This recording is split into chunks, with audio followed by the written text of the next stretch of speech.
নির্বাচন পরিস্থিতি পর্যালোচনায় আজ থেকে মাঠে নামছে ইউরোপীয় ইউনিয়নের ৫৬ জন নির্বাচন পর্যবেক্ষক। আইনশৃঙ্খলা পরিস্থিতি নির্বাচনে প্রভাব ফেলছে কিনা তা গুরুত্ব দিয়ে পর্যবেক্ষণ করা হবে বলে জানিয়েছেন মিশনের উপপ্রধান পর্যবেক্ষক ইনতা লাসে।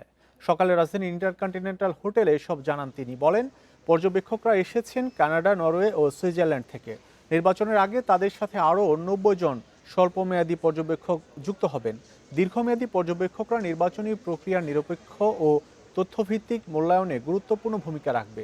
পূর্ণাঙ্গ পর্যায়ে প্রায় ২০০ জন পর্যবেক্ষক নিয়ে ইউরোপীয় ইউনিয়নের এ মিশনটি কাজ করবে।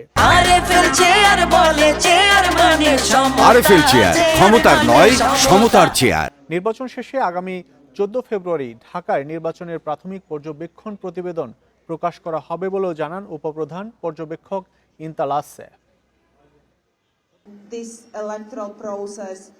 আমাদের পর্যবেক্ষকগণ ২ জনের এক একটি দল হয়ে কাজ করবেন।